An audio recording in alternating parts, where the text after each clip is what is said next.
Lanka. My name is Akhil Bery, and I'm the Director of South Asia Initiatives for the Asia Society Policy Institute. Sri Lanka is in the midst of its worst economic crisis since independence, defaulting on its debt obligations for the first time, and there's seemingly no end in sight to the crisis. Protesters fed up with the situation have gathered in large crowds and successfully forced former Prime Minister Mahinda Rajapaksa and the cabinet to resign, and kept pushing their demands until President Gotabaya Rajapaksa fled the country and emailed in his resignation.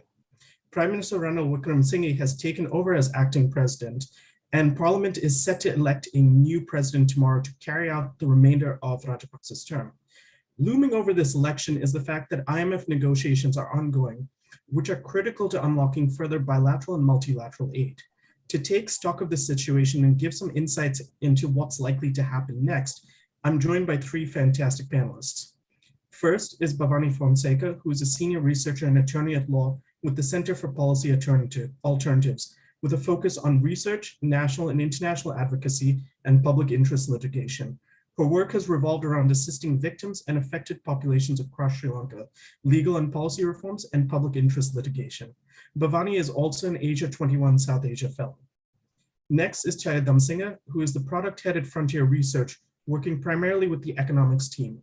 He plays a leading role in helping Frontier understand debt crises across the world and tying those into the Sri Lankan situation. He also heads work around understanding COVID-19 pandemic and other black swan risks, and tying those into the macroeconomic stories of the country, and takes a key role in the development of Frontier's views on interest rates and the Lankan rupee, and in the presentation of content to Frontier's clients. Finally is Asanga Abeygoonasekara, who is a senior fellow at the Millenium Project in Washington, D.C. He has led two government think tanks providing strategic advice on foreign policy and security in Sri Lanka. He was the founding Director General of the National Security Think Tank under the Ministry of Defense until January 2020. Before that, he served as the Executive Director at the Foreign Policy think tank Kadir Gamar Institute, and he has also served as a Senior Researcher for Social Impact and a fellow alumni of NISA in Washington, D.C. and APCSS in Hawaii. Bhavani, may I start with you to talk a little bit about the political situation, what to expect tomorrow, and how you see the events from tomorrow afterwards unfolding? Thanks, Akhil, and thank you, Asia Society, for having this. And it's good to be back with the Asia Society family. And it's a very timely discussion. I mean, things are very, very dynamic in Sri Lanka. Today, we found out that there are three names in terms of the nominations for the elections tomorrow that will be held in Parliament. So the parliamentarians will decide who's going to be elected president in Sri Lanka. And as Akhil mentioned, that will be for the remainder of the term of Gotabaya Rajapaksa. Now, just stepping back to understand what it all means.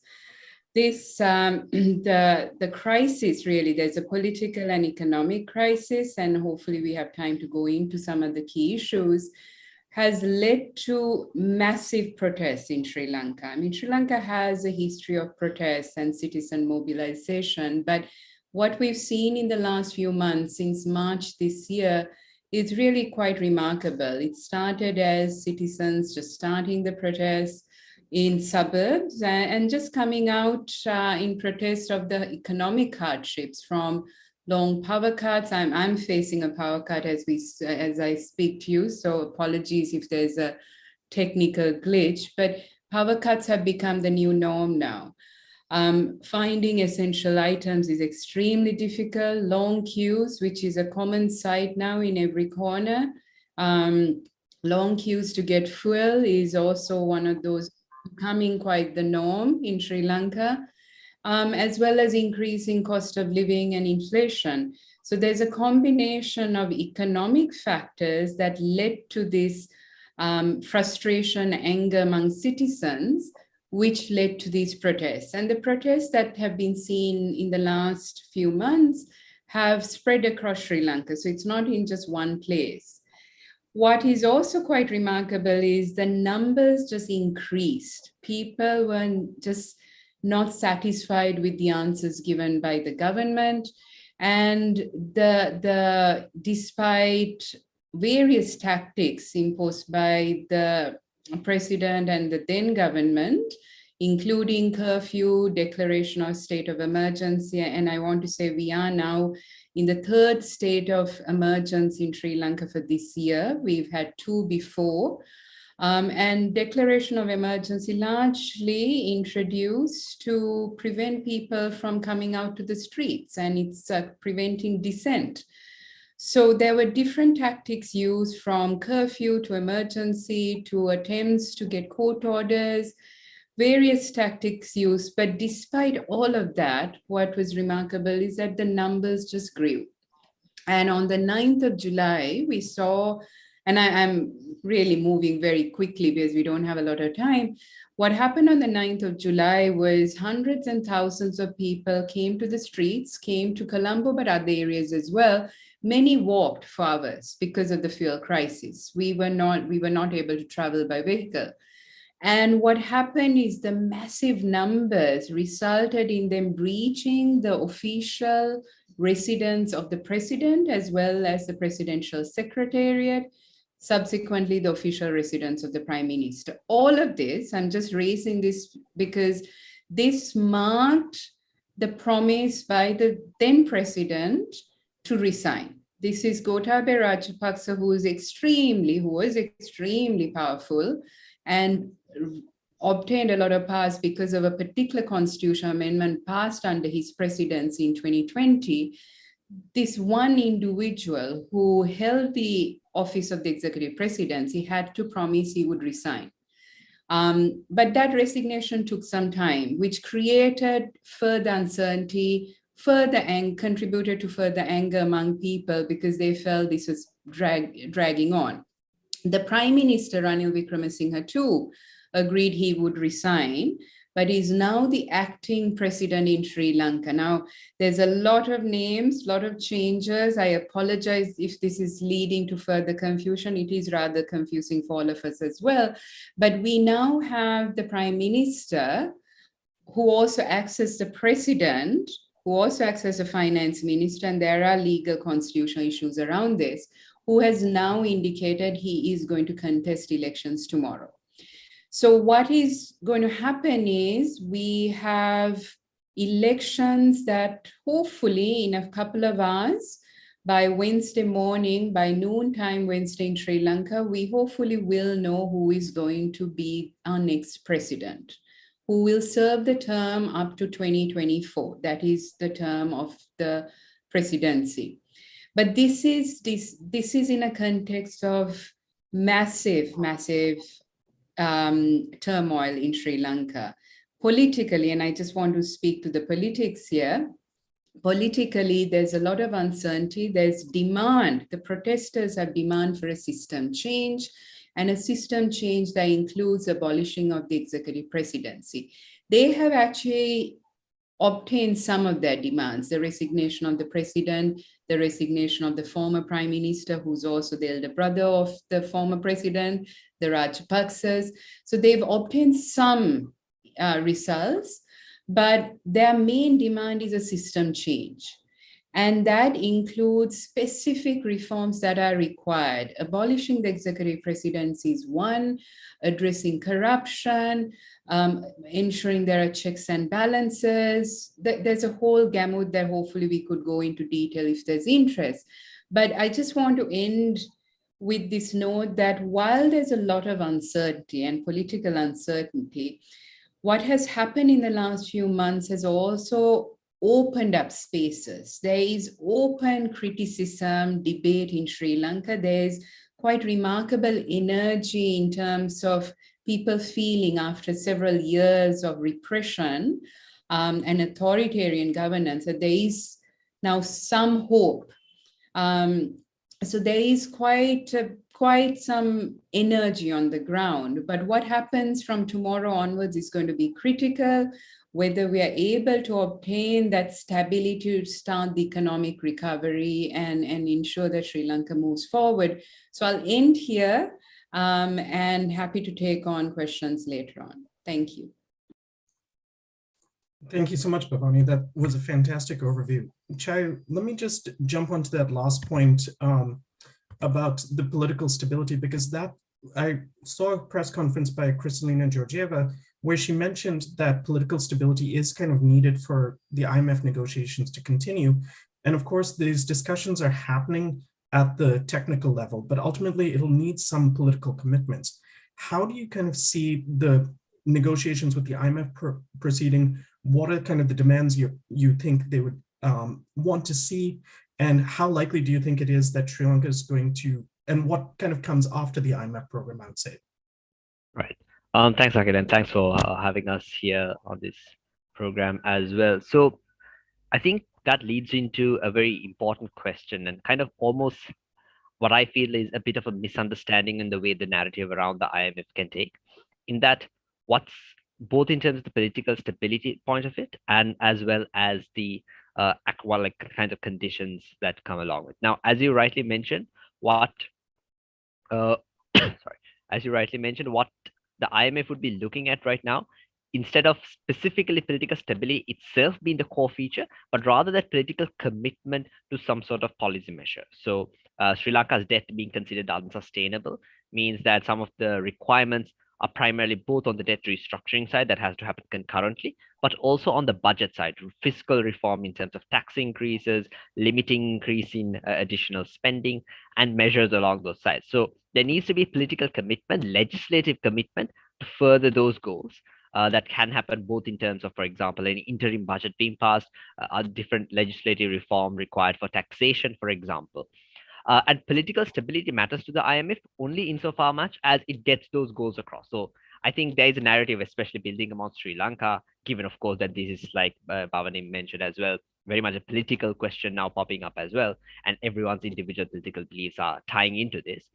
That the IMF requires a certain type of political stability, or this government is better versus that government, that arrangement is the most stable, and therefore what the IMF wants.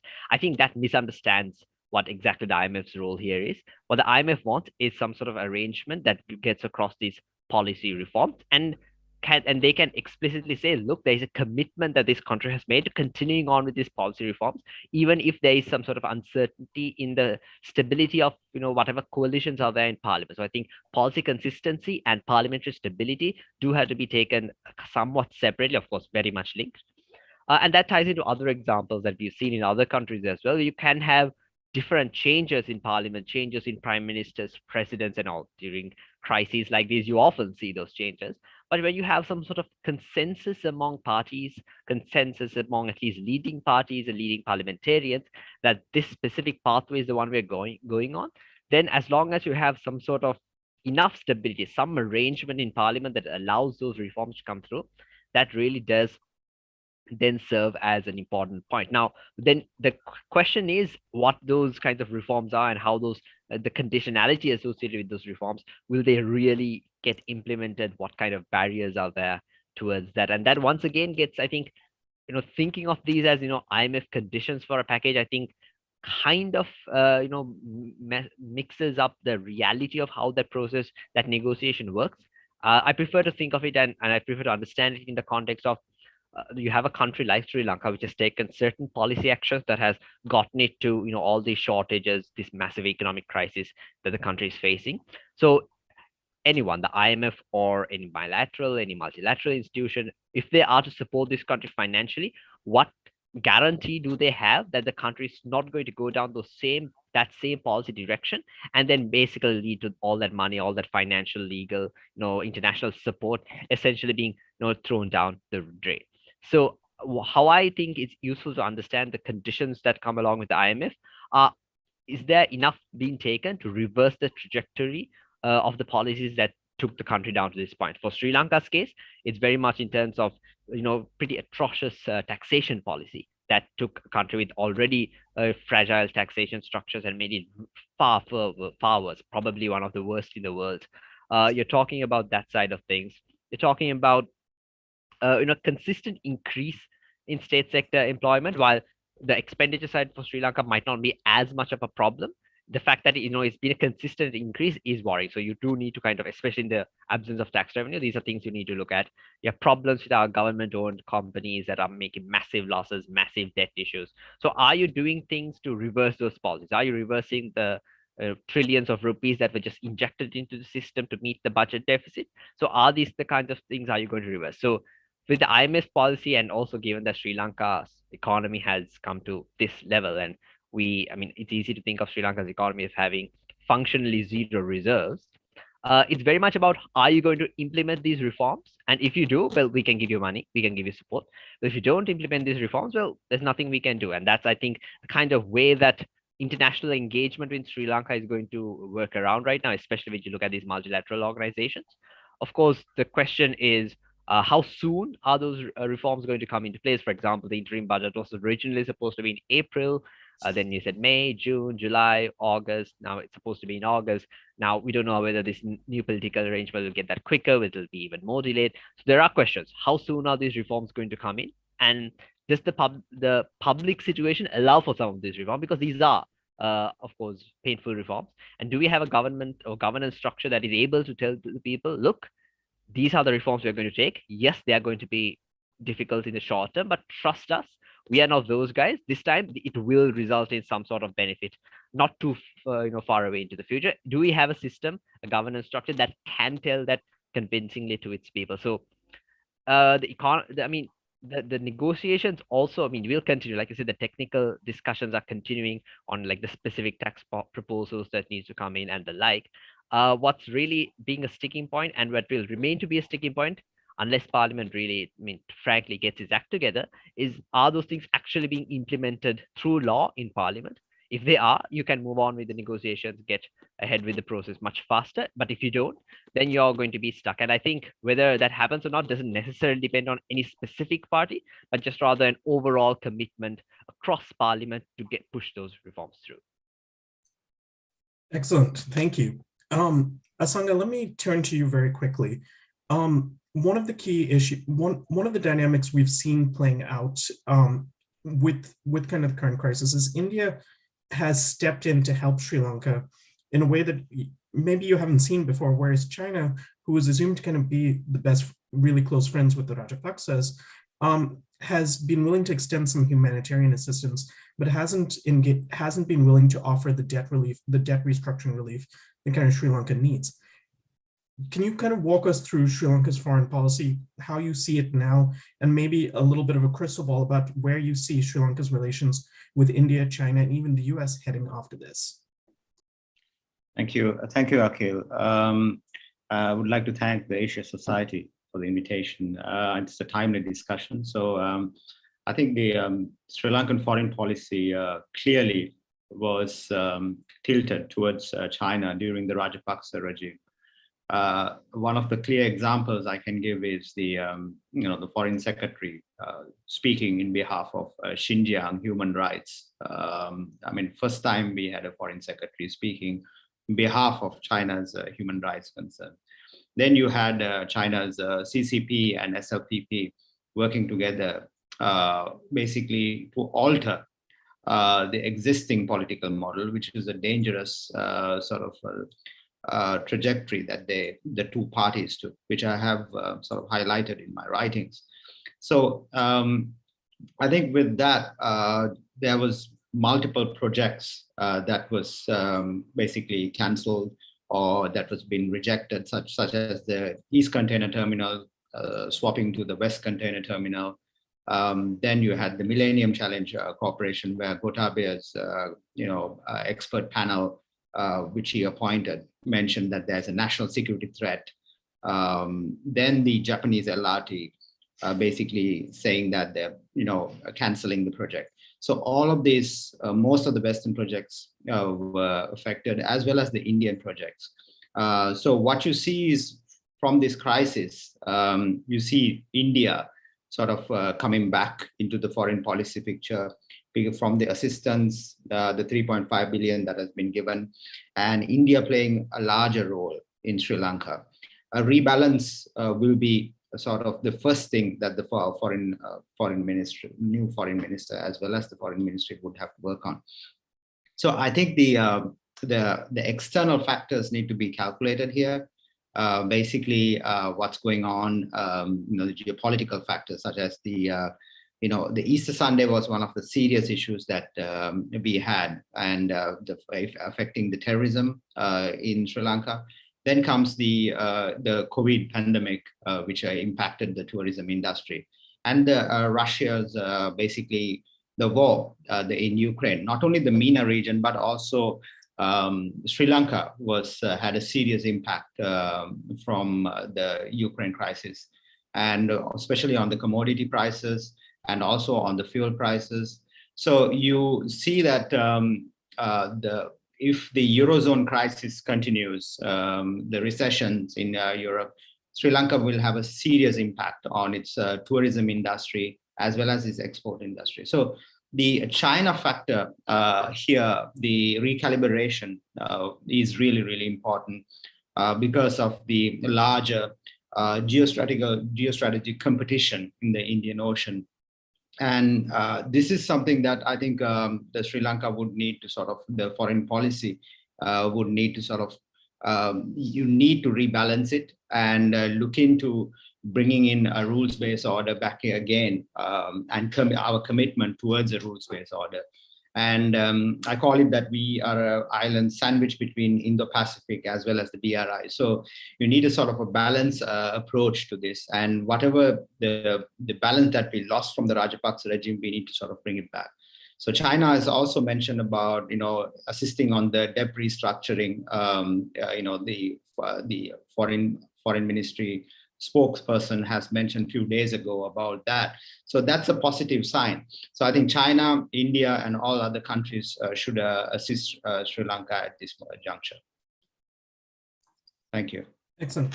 Thank you, Asanga. Bhavani, let me turn back to you very quickly, because you mentioned that protesters are looking for political change and a system change, including abolishing the executive presidency.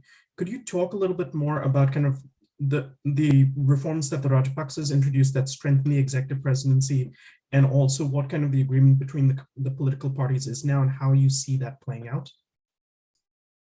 Okay, so that's an important question. I'll try to be as brief as possible. The demand for abolishing the executive presidency has been there for some time. This is not something new. Many of us have been calling for it, considering the all-powerful office and the potential for abuse, and the way it was abused in the past as well, in terms of arbitrary practices. I mean, even this imposing a state of emergency, the president can do it without any check for 14 days, and that is quite worrying. But what has happened is in the last 2.5 years, people have also seen this all-encompassing office in the hands of an individual who may be able to abuse the office, leads to devastation, leads to this kind of crisis. So it's because people are seeing the direct impact of the office, of decisions being made by one individual, ignoring experts, ignoring parliament or weakening parliament. I mean, there's several examples one can think about where the executive president, just made unilateral decisions. That has really now fueled this demand and this call to reform the political structures. One is the abolishing of the executive presidency. So there's been several bills now presented in Parliament. One is a private member's bill by the main opposition party called the 21st Amendment. It's a bill. And there's a government bill which was approved by Cabinet, which is called the 22nd Amendment. One is trying to abolish the executive presidency. That's the private member's bill.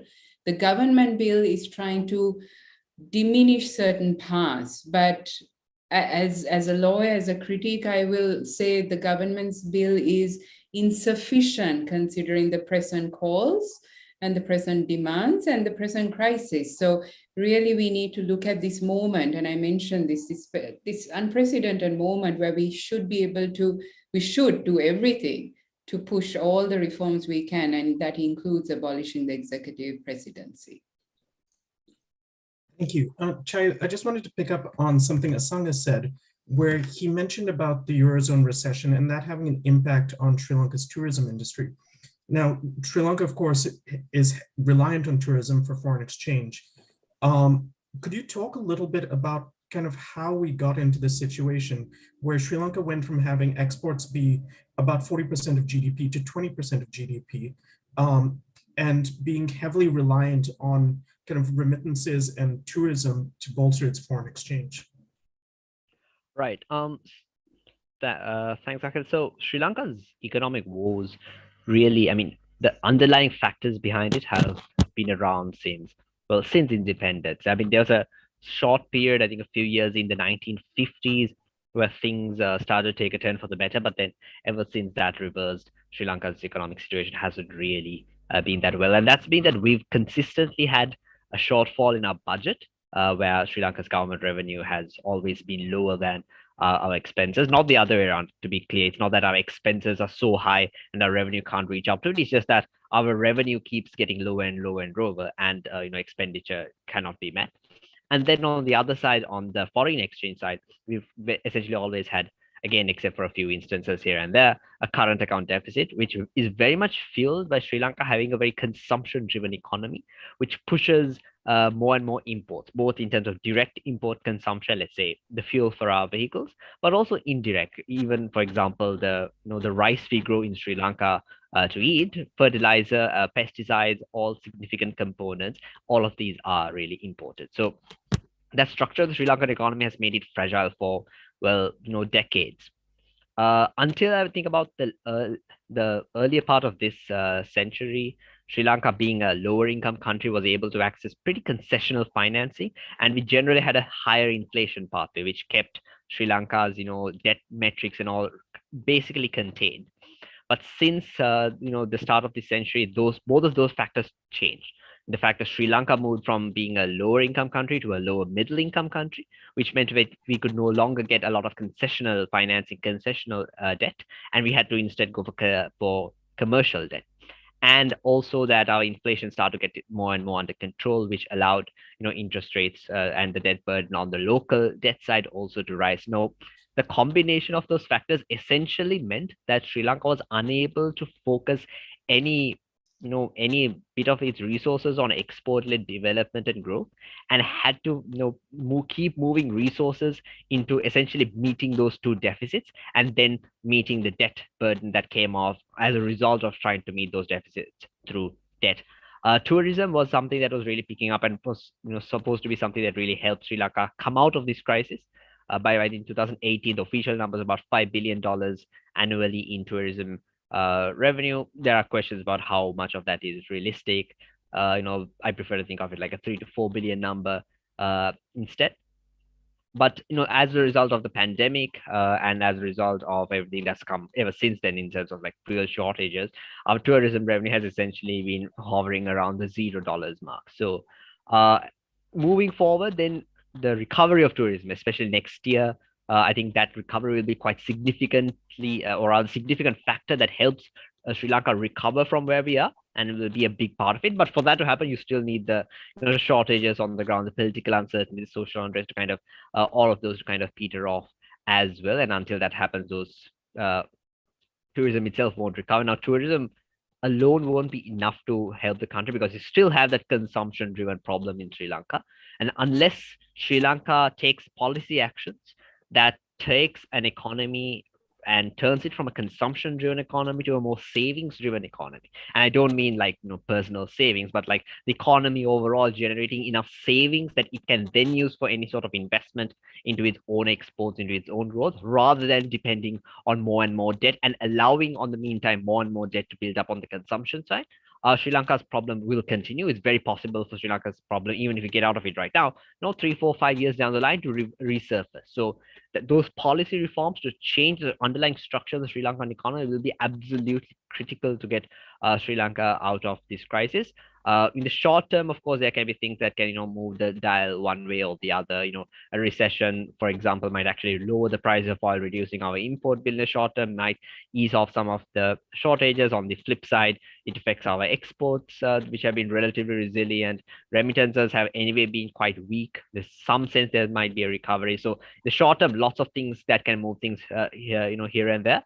But for the medium to longer term recovery trajectory, those policy reforms are absolutely critical. Without them, Sri Lanka will very well be back here, in a few years.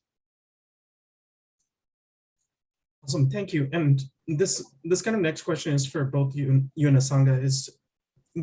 Asanga, you talked a little bit about kind of China's role here, and one of the narratives here is that you often see in the Western press is that Sri Lanka is stuck in a Chinese debt trap. Could you shed some light on why that argument is here and whether or not that is the case? Well, clearly, Sri Lanka is in a debt trap. I have been saying this for the last several years. The reason was because of the lack of transparency, as well as the high interest rates that we've been borrowing. And we have been not looking at the strategic side, which China was trying to plant in Sri Lanka, the duality of the military and the civil, the nexus that they were trying to establish in the island. So unfortunately, general public has not seen agreements such as the 99-year agreement, that was signed, as well as the many sort of project. If you look at Hambantota, some of the loans were taken at 6.4%. So the people who are debunking the debt trap theory actually has not seen these agreements. So they were debunking on assumptions. So that's why I mentioned in my paper in Sweden clearly that there is a, let's look at it something beyond the debt trap, a strategic trap in the island. It's clearly happening. So why I mentioned strategic trap is because of three attributes. One is the CCP maneuvers in the political space, political funding, as well as maneuvering in the political model. The second is on the human rights, which Sri Lanka it will be difficult for Sri Lankan, even the future regimes, to get out of that, where the support of China, as well as Sri Lankan regime reciprocally supporting China. The third is on the military level. Basically, you have the defense understandings, as well as the agreements and the support that has been given. So those three attributes are really high, and they're playing really high in the Sri Lankan foreign policy. It has been accepted by the Rajapaksas and sort of taken so forward. One of the most difficult issues that the Ranil Wickremesinghe had during the 2015 and the 2019 regime, I can share one particular incident. When I was in Davos with Mr. Wickremesinghe and his delegation, the Chinese followed him there, even to Davos. So there was a delegation there, and Wickremesinghe said, and why are these people here also in Davos?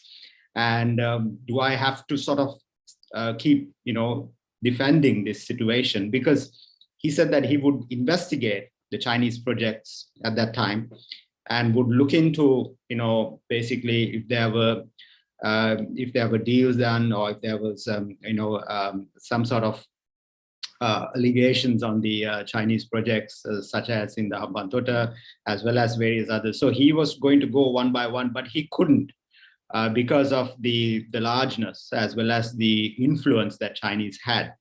And that was very clear during that, the Wickremesinghe and Sirisena regime. So I think the situation of the debt trap, the strategic trap, is installed in Sri Lanka.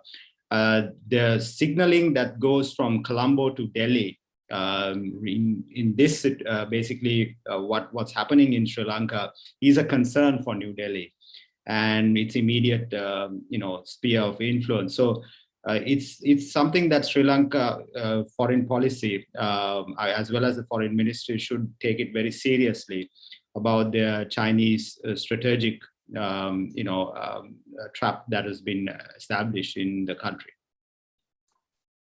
So just to, sorry, go ahead, Chair. Yeah, to clarify that and just add an additional point on that. Of course, I'm not going to make a comment on the strategic side of things. I think that's Asanga's area of expertise. Nothing that I can add or contribute to that discussion. But in terms of the debt itself, and if you look at the total amount of debt and the real crisis of debt that Sri Lanka is in, I think it would not be accurate to say that it's primarily Chinese driven, or that Chinese debt is the reason Sri Lanka is in this kind of crisis. And I think that narrative taking up and taking space doesn't really do justice to the actual problems in Sri Lanka. It's not that if China had never given us debt, Sri Lanka would not have a crisis. I think Sri Lanka would still very much have had a crisis because of the other underlying factors of the economy. Chinese debt officially is about 10% of our total debt. I think if you include project-related data, it jumps up to about 20%. But still, it's nowhere near the total number of debt. I think a single largest source of debt is instead international commercial debt, so sovereign bonds and the like. And then you have multilateral debt that also comprises a significant part. I think China does count as the single largest bilateral lender. But that outside of that, it's not necessarily the single largest source of Sri Lanka's debt problems. I think that narrative is not necessarily reflected in the data. And even, for example, on Hambantota report, I think there was this article in the New York Times as well some time ago that essentially that Sri Lanka couldn't pay back that debt, so it had to give that port over to China, kind of a debt for equity swap kind of deal, which was not really what happened with Hambantota. It's just that Sri Lanka was facing a similar foreign exchange crisis at that point, and it chose to lease that off to China in order to get some sort of financing at the point. Sri Lanka is still servicing the debt for Hambantota. It's like that debt was not written off or cancelled or reduced in any way. It's just a very different arrangement that happened. So Chinese debt, there are significant concerns, I think, like Asanga said, in terms of accountability, transparency, corruption issues. Then there's also the fact that there's a lot of infrastructure-led development that was pushed through that side, and whether that was really what was necessary for Sri Lanka. But the overall crux of Sri Lanka's debt issues, I don't think it's accurate to say it's primarily Chinese-driven. Akhil, if I may add to that. Yeah, so what Sri Lanka, what he mentioned was absolutely correct. On what Sri Lanka requires is some sort of toolkit to improve the processes. One particular project I have studied very carefully, the Matala airport. Now, basically, the Auditor General's report, what has happened, so what it requires is actually a toolkit to improve, is starting from the initial stage of the project. The EIAs were completely ignored, according to the Auditor General. They have not looked at. So that's why you have more than, you have to chase elephants that's coming in, the wild elephants that's coming in. That's why the airport is not functioning. You have borrowed heavily. Then again, the business model, it's not sustainable. So I think Sri Lanka requires, the new government that's coming in requires toolkits to improve the processes. So let me pick up on that a little bit. And Bhavani, I'd like your input on this. So Asanga also mentioned human rights, and kind of this idea of this Chinese debt trap has really pervaded kind of the thought process here in the US. You see it in articles everywhere. You see it from letters from senators, etc. But one of the other angles is that the US-Sri Lanka relationship has primarily been focused on US advocacy for human rights in Sri Lanka. Do you see kind of this crisis exacerbating tensions between the Sinhalese majority and ethnic minority communities, or how do you kind of see that playing out? In terms of what's happening now? Yes, like could the economic crisis exacerbate tensions between kind of the majority and the minority? I mean, I think it's too early to say. We haven't seen that kind of tensions at the moment. If anything, communities have come together to some extent in terms of the protests, in terms of standing together, but there's also apprehension among many of the minorities, specifically those in the north and victims of the war, that the suspicion that the South never really stood with them during the difficult years. But I just want to also raise this issue in terms of the advocacy the role of the US and others around the HRC, the Human Rights Council session. There is a resolution on Sri Lanka which comes up for discussion in September. So this is going to be an interesting time to see how things play out in the next few weeks in Sri Lanka and how it plays out internationally. Now, in that, US has been one of the big proponents. It was a champion when the first resolution and subsequent resolutions passed. And China has been very much a friend of the government and defending the government, saying there are, this is a domestic issue, it shouldn't be looked at internationally. So I think it will be also interesting to see how that plays out, considering the present crisis, and whether any government, whoever takes office tomorrow, how they also interact with such initiatives, because that could create potential divisions within communities where the minorities feel there has to be a real reckoning as to what happened during the war, whereas many in the South and the majority community feel it's an economic crisis, one needs to address the economic dimension. So it could be that the divisions play out into the future and as to what direction the government and others take into the future. So let me just pick up also on kind of your comment about the next government and just bringing it back to the current political crisis. Do you see kind of the protesters accepting whoever is president next, or do you see them kind of demanding fresh elections and having a government that's more representative of their demands? Do you want me to come in? Or? Yes, please.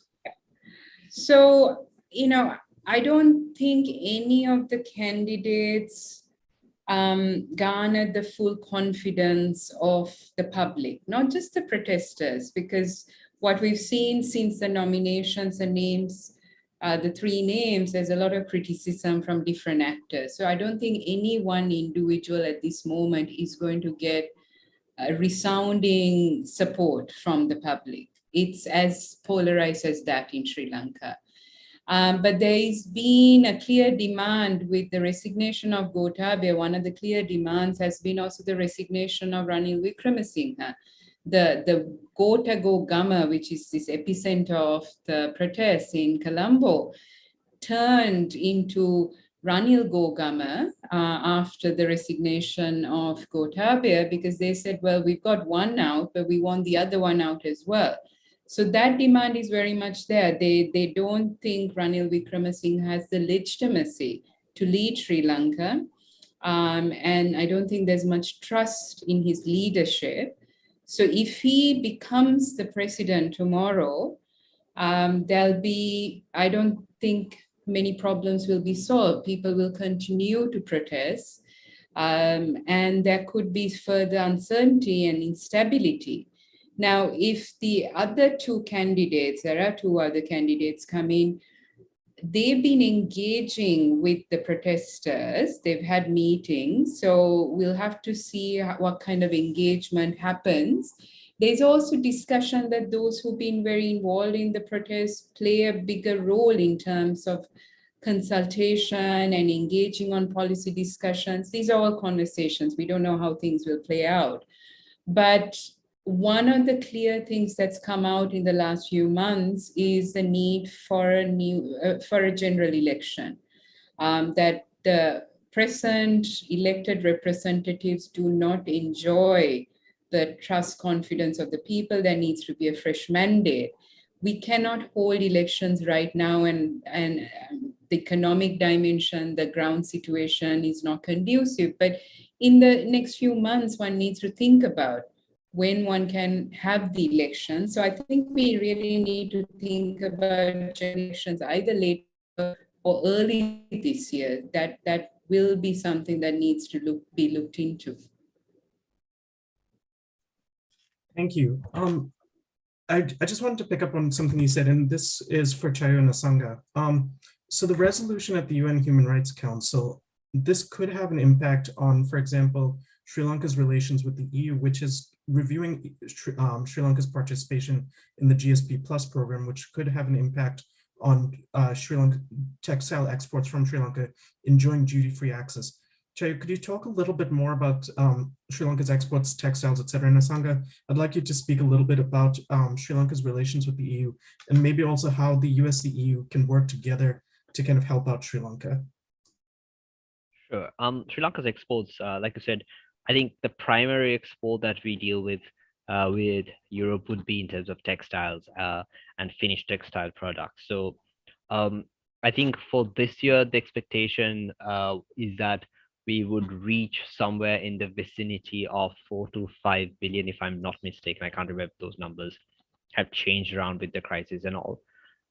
So a big factor that, like, for example, losing GSP Plus would be not only on those, but also on more up and coming exports. I think Sri Lanka had a certain amount of seafood exports that was starting to gain traction and bringing in more revenue. That was, shifting towards the EU. We would had some, not the raw tea sales themselves, but rather finished tea products and other agriculture, value-added agricultural products that are also starting. We start to get new markets into the European Union and the US. So losing GSP Plus access would very much affect those. I think this was some time ago. I think when we first started hearing of this was sometime in 2018 or 19, or around this cycle as well, because when this was when Sri Lanka was moving out and upgrading into an upper middle income country, which would also have meant a similar removal or reduction of some of those GSP Plus benefits, and started looking at some numbers, I remember. And the biggest impact would have been, as I recall, onto the expansion of our export. There would be a short-term shock to our exports, if that happened. But as I recall, that shock wouldn't be very large. What would really affect it would be the growth trajectory of our exports, where there might be an expectation, can exports grow 5%, 10% for an extended period of time? That trajectory would have been significantly changed if we lost access or gotten reduced access to European markets. So that was, I think, something that's very much a risk factor. I have nothing, no insight on how those discussions and how that process has gone on since the crisis developed.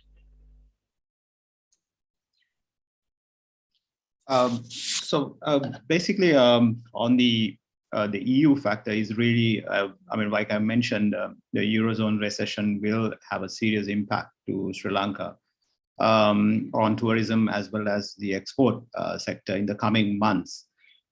European EU, if you look at the relationship between Sri Lanka, when the Indo-Pacific strategy was released, I gave some consultation to the European Union. And they looked at basically what are the country-specific commitments that Sri Lanka has towards a policy document like that. And EU was ready to assist, but the problem was Gotabaya Rajapaksa's regime was heavily autocratic. They rejected basically, they couldn't sort of discuss any sort of even the human rights concerns.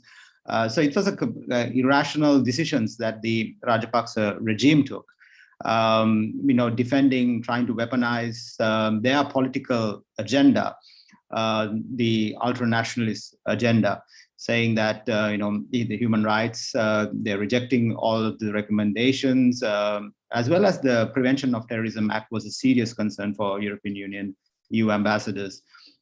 Which is happening in Sri Lanka, the arbitrary detention, the arrests that was going on. And so these are the serious concerns that affected the EU relationship with Sri Lanka.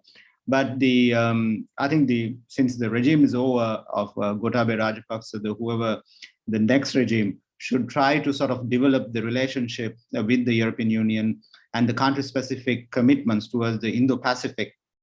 That is well sort of, the other nations, such as, many other East Asian countries has sort of given a lot of commitments, and Sri Lanka can actually commit because of its past role in the Indian Ocean. One particular project I want to highlight is the Crimario Project, which is for the maritime security with the European Union has in the Western Indian Ocean, which Sri Lanka was discussing. But then again, those technologies should come into the Coast Guards, the naval assistance, And Sri Lanka requires that, because you have so much of instability in the country that is not being seen by, because of the political economic crisis. Underneath that, arms trade that's going on, the drug trade that's going on. So a lot of insecurity that is there in the country. So that's been seen by New Delhi clearly, as well as the countries that have these technical expertise to look at. So I think Sri Lanka needs this, and European Union can help to sort of assist an island nation like Sri Lanka to build its coastal defense protection, as well as the maritime protection, and country-specific, like I said, commitment from Sri Lanka should go towards the European Union. So we have a question for the audience, from the audience, for all the panelists. So the question is, what is your outlook that Sri Lanka remains in a long-term spiral of instability? If the new government cannot deliver results quickly, what are the odds of constant changes of government? The painful conditions for a debt bailout usually aren't popular, not to mention capital flight and brain drain. So this is for everyone or whoever wants to take it.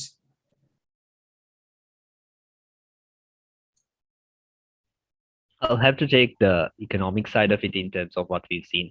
And I mean, from what I've seen in other countries as well, it's not very likely for a very prolonged period of instability. I'm talking multiple years of instability.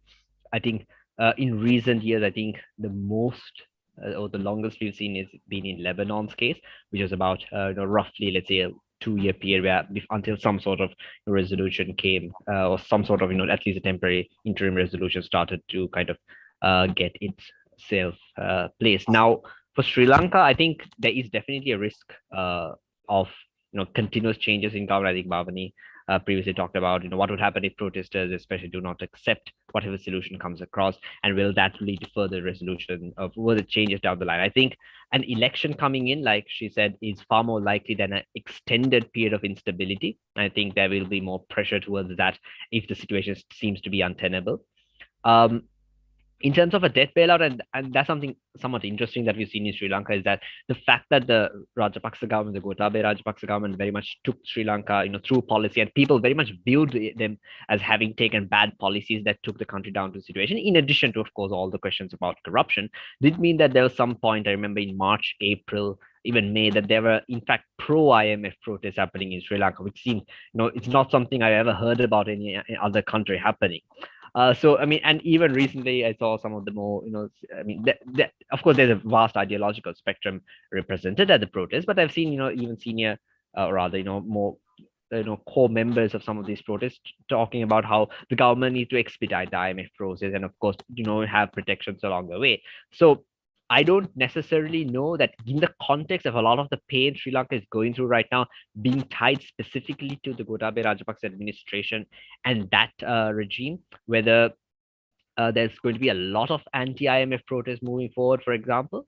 But the question, and especially since a lot of the pain has already happened, and most of the the more unpopular decisions, except perhaps the electricity rate hike, has already kind of come through. Tax increases are most likely going to vastly disproportionately affect the wealthy because of the requirement to actually raise a lot of revenue. So then the question is there space, or is there a requirement for a lot of economic protests to come up? I'm not necessarily convinced, unless, of course, things take a turn again for the worse and all the economic situation gets even worse. I think it's more likely than not that we'll come out of it, but I'm sure that others can also kind of add into this. May I? Go ahead, Asanga. I think the instability will continue as long as you have the trust deficit between the parliament as well as the protesters. So you see it widening because of backdoor dealings that they call it political games. The protesters say stop political games, such as a person who has one seat in the parliament coming in as the prime minister. Again, that seat was given as a bonus seat. It was not elected from the people. So stop dealings and all that. So I think the political deals or the backdoor, political deals has to stop the trust deficit has to be established, because here is a parliament created by the Rajapaksas. I mean, the majoritarian rule of the SLPP, and that what has happened is their mandate is no more in a sense of a realist. If you look at it in the perspective, although they say they have the mandate in the parliament, but the protesters have sort of seen that they have. I mean, the popular demand of the protesters as well as the parliamentarians, there is a gap. So I think that gap needs to be bridged. So one of the contestants for the presidential now, which is Sajith Premadasa and Dallas, who mentioned, I was just looking at the statements, they mentioned that we are declaring a consensus day, a very important sort of signaling towards the protesters. So consensus should be built among the political parties. And that's the way forward, I think, because here, whatever the next ministers, we had 3 cabinets for 2 months. The 4th one will be appointed soon. So whoever you appoint, they will reject. So some sort of consensus would help. Excellent. Bhavani, do you have anything to add? Otherwise, I can go to one more question. Why don't we go? Because I think they covered most of the main issues. Yeah. So one last question from me. Bhavani, I'm going to give you a hard one. And then also I'm going to ask everyone to do like kind of 6 months out, looking into the crystal ball, what do the next 6 months look like? But one question for you, Bhavani, is that we've seen the Rajapaksas fall from power before and make a stunning comeback. How likely do you think it is that that could happen again? And then again, also, what do the next 6 months look like?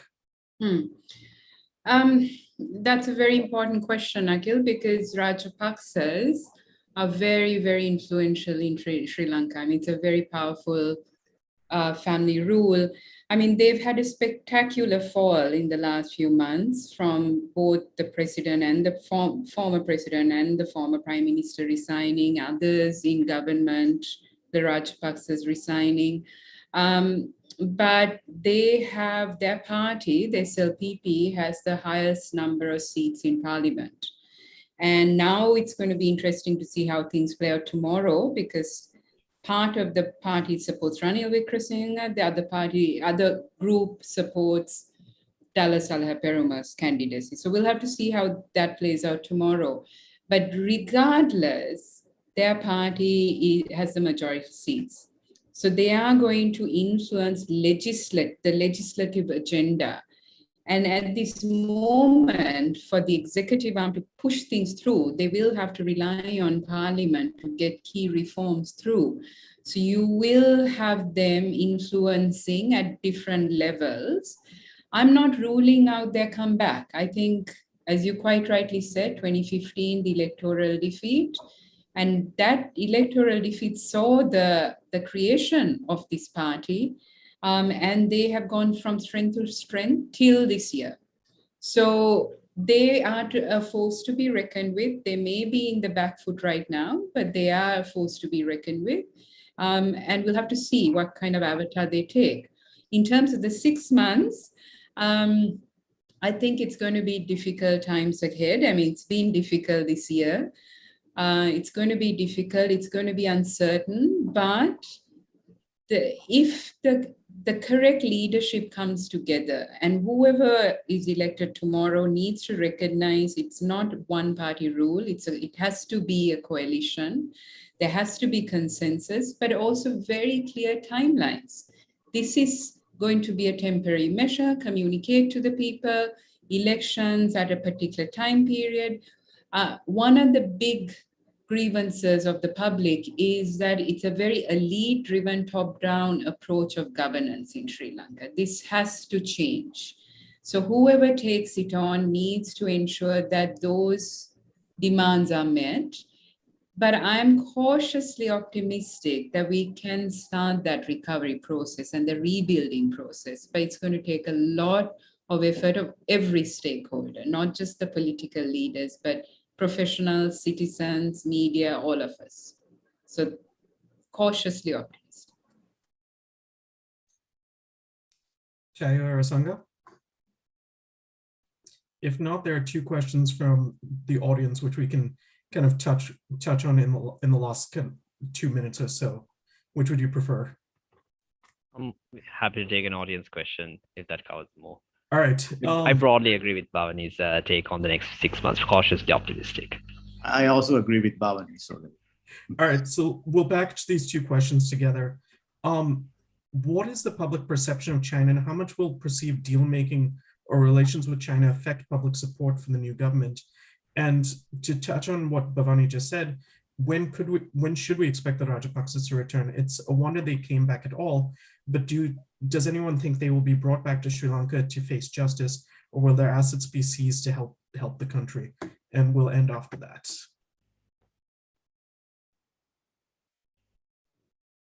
Can I quickly come in on the Rajapaksas? You never know. I mean, anything's possible in Sri Lanka. I'll keep it very brief. Anything's possible. But it's only one Rajapaksa who's left the country. The others are in Sri Lanka, and there are already cases filed where they can't travel outside. So what's important is that the justice process takes its course. Any allegations are investigated and prosecuted. But as we've seen in the past as well, there are problems in Sri Lanka. So there is a possibility there could be international avenues look for justice. We'll have to see, but it's only one Rajapaksa who's out of the country right now. And Asanga, do you want to finish on public perception of China and how that may affect support for the government? Basically, yes, I think they would need to, the new regime would need to have sort of more transparency in the Chinese deals. The people would like to see what's on the 99-year agreement. I have seen it. I have seen even the oil tank agreement, which was signed with India. Now that's also confidential. I have read that as the Director General. I had eyes on it, but then we could have done it better. All these deals, because I think the public, discussion with, as well as it requires, Sri Lanka requires that transparency. So I think the China factor, whatever that has happened, we can't undo the agreements that were signed. The agreements that I have seen is a continuation. For example, the 99-year lease is for continuation for another 50 years, or it doesn't stop. So no regime can sort of, I don't think investigating on Chinese projects is possible for any regime that's coming forward, unless they take a very strong position, basically on corruption, on having independent institutions. What Bhavani mentioned, on accountability is a serious issue because the protesters were asking for, their looted money back. But why is only a British parliamentarian speaking about an international arrest warrant? Not a single Sri Lankan parliament member is speaking about an international arrest warrant for the Rajapaksas. So if these basically mechanisms or the toolkit is not on the accountability as well as other sort of areas where the protesters were fighting for was not addressed, I think the Rajapaksas again could come back. And Sri Lanka, the security situation is also very sensitive, because Easter Sunday bombing was a clear example. That is the only factor that Rajapaksas could come back to power. So bombs and elections, again, in South Asia, you see some serious connections for bombs and elections. I have, done a sort of a paper on that. So the security sensitivity as well as, balancing the China factor are very important areas. And on that note, I just wanted to thank everyone for tuning in, but also thank you to our fantastic panelists for what was a fantastic discussion. Tomorrow is going to be a very consequential day for Sri Lanka, so we will stay tuned and have more analysis for you soon. Thanks everyone, and take care.